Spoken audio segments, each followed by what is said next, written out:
I don't want people to complain to me about the store's products. While I do make sure to check if they are not damaged or if, at least, I check if fruits are damaged or fine when I buy them, it's unreasonable for someone to criticize me if they don't like the products. The store is also cautious about providing their products. So it's unfair to complain to me like that. Moreover, my mother-in-law's complaints are nothing but irrelevant slander. I am a housewife in my mid-30s. I live with my husband and 2 children, making it a family of 4. Our life is ordinary and peaceful. I feel very happy. However, for the past month or so, I am having a little trouble. My mother-in-law started to use me as a gopher. My parents-in-law live close to our house, just 10 minutes away by car. My in-laws, a couple, live. Though my mother-in-law is quite harsh towards me, I have the unpleasant experience only in a limited time when we meet in person, so it wasn't something I couldn't endure. On a rainy day, my mother-in-law called and said, "I really need to go shopping today. Can you give me a ride?" I thought it would be fine for her to go after my father-in-law returned home, but it wasn't a big deal, hoping that her attitude would soften. So, I gave her a ride. But this is where the trouble starts. From that day on, my mother-in-law started asking for the car every day, whenever she went shopping. It seemed she got a taste for it. Because I had accepted once, it became somewhat difficult for me to refuse her request. I know it was partly my fault. I'm easily swayed by others and have a hard time saying no. It's true that I have a personality that, even if my mother-in-law gets carried away, there's nothing I can do about it. I didn't have the strength to confront her directly and complain. Because of that, my mother-in-law's demands keep escalating. I'm always summoned by her as usual, and when I arrive at her house, she says, "I caught a little cold, you see. I wrote it down, so please buy this for me today." I accepted this because there was no other choice. But then she took this for granted. In the end, she even asked recklessly, "Check the kitchen and figure out yourself what you need to buy. Use your own judgment." It's not like I know. I had no idea what she intends to cook for dinner that day. I wouldn't know unless she tells me. And if things go wrong, she might even ask me to plan the menu and cook. It seems like they're asking me to plan the menu and cook. I managed to draw a line by saying, "Please just give me instructions on what to buy." However, by drawing this line here, it means that the grocery shopping ends up being my responsibility every day. If it had just ended here, perhaps I could have endured it for a long time. I'm used to put up with things because I can't assert myself strongly to others. But my mother-in-law was not satisfied with that. But she didn't end there. My mother-in-law, as if it were natural, didn't express any words of gratitude, but instead, she took everything I had bought and lined them up at the entrance, saying, "Oh my goodness. This daikon radish, it's as thick as your legs. It's too thick. The cabbage is too big, and the potatoes are too small in contrast. You can't even do the shopping properly." She started saying things like that. Just so you know, the items displayed at the store, including fresh produce, don't have significant differences in size or shape. Stores also carefully select their products. It's not like I can do anything about it if she complains to me. However, what my mother-in-law nitpicks most is neither because she does not like the products nor she does not like me. It's just to relieve her stress. Well, it's more like a hobby. Some people have a hobby of finding fault with others. As proof of this, my mother-in-law's checking of the merchandise continues afterward. "The tempura you bought the other day. It turned all soggy when I heated up in the microwave. Go and buy a more solid one next time. No, no. Of course, it would turn soggy if you microwave fried food. It's not the tempura's fault. What do you mean by more solid tempura? Do you really not understand, or are you pretending not to know just to complain? The tomatoes have bad color, and those green peppers you bought yesterday were the worst. Just like your head, it was all skunky inside. In the first place, everything is too expensive. She shouts. So don't complain to me about it. Go tell the store. Even if I'm patient, it's mentally exhausting to endure this for a whole month, if she continues this every day. I can't directly confront her, but it's also uncomfortable to tattle to my husband or father-in-law. It's somewhat pitiful to involve you in my mother-in-law's selfishness when you're working so hard. But at that time, I was under a lot of stress as well. I couldn't make calm judgments, and my anger ended up exploding in an unfavorable direction. In this supermarket, they have a system that customers can write their feedback on designated forms, and the contents and their responses are displayed on a notice board hung on the wall. I took several dozen of those forms to home and wrote down all the nitpicking my mother-in-law has done about the products. And at the end, I wrote down the address and phone number of my parents-in-law's house. It's a shame there wasn't a section to write their name. It may be annoying for the store, but once I go out of control, I can't stop myself anymore. Since there were still more feedback forms for customer voices left, I wouldn't stop until they ran out.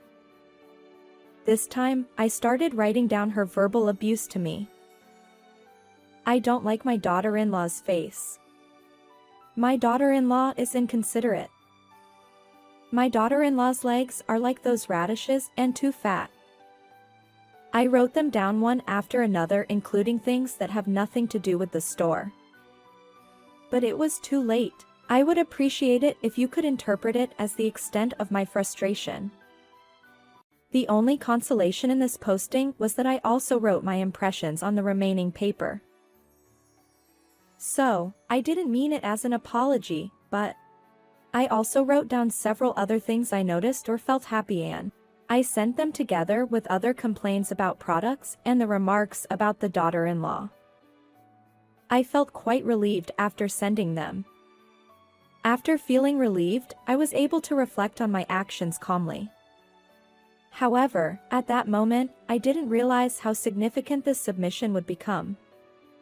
But at that time, I didn't realize that this submission would become significant. I even didn't consider that. Because my mother-in-law's complaints were nothing but groundless accusations. I thought the store would just ignore them.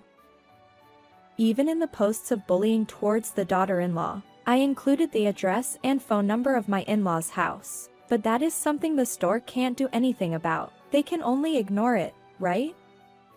But my thinking was naive. Surprisingly, the store took action.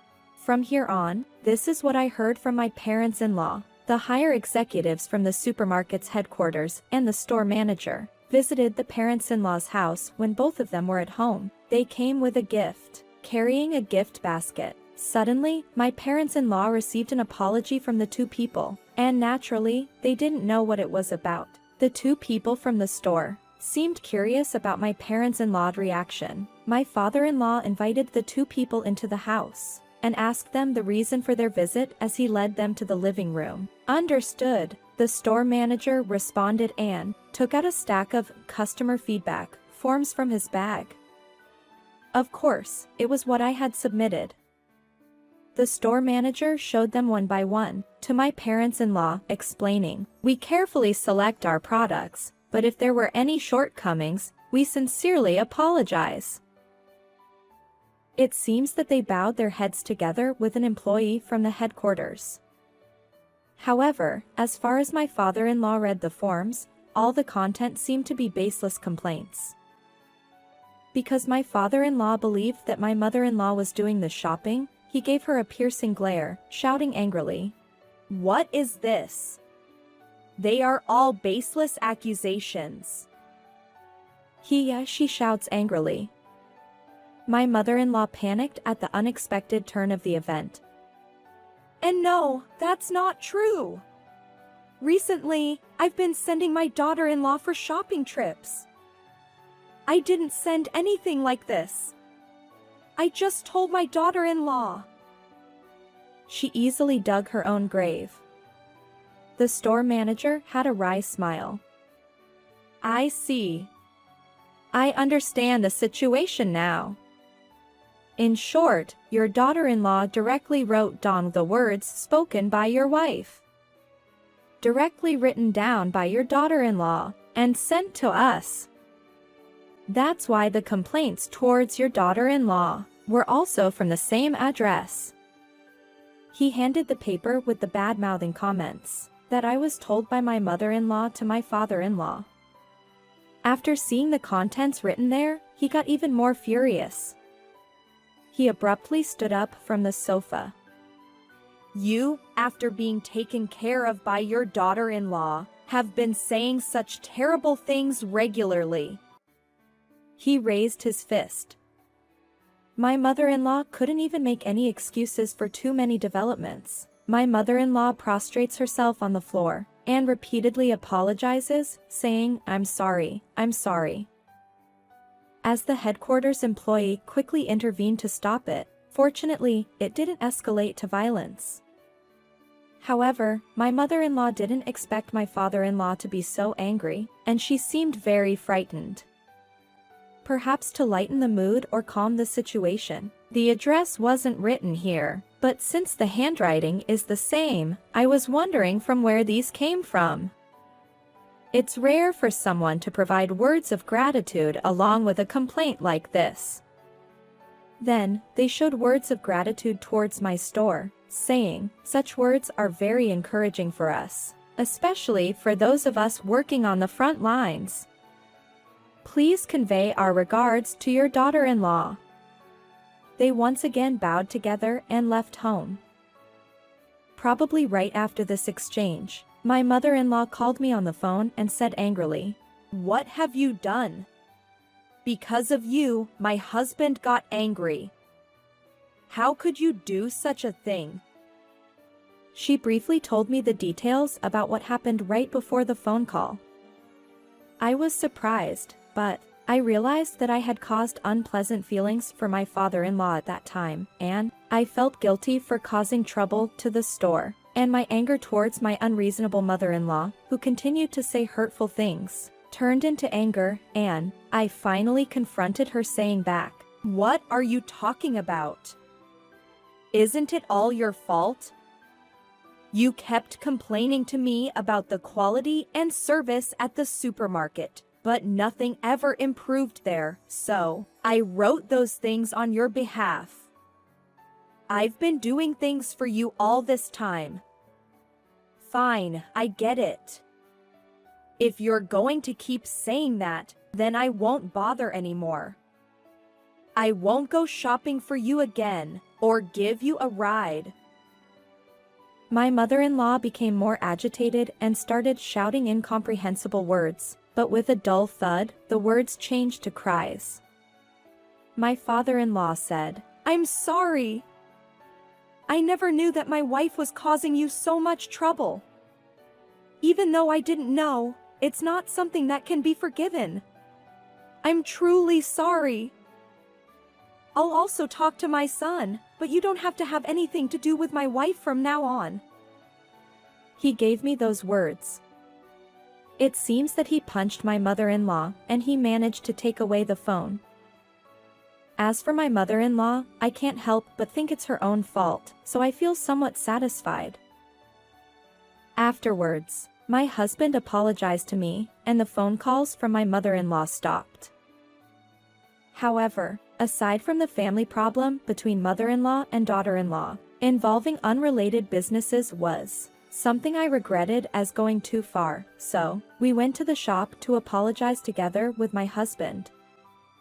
I had originally planned to go alone, but my husband said, "It's because I failed to notice and let you get pushed to that point. I'm truly sorry."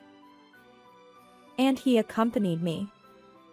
The store manager who dealt with us said, "No, no. It's quite charming among the letters we receive. Some people even write about their dissatisfaction with politics. More than that, we greatly appreciate your words after thoroughly examining the shop. We are deeply grateful. On behalf of the staff, I express my gratitude." And on the contrary, he bowed to us. Professionals are different in any world. No matter the world, professionals are truly different. Nevertheless, I started using this supermarket frequently. Although there is a store closer to my house that offers products with cheaper prices. It made me think again. Stores aren't just about affordability and product selection.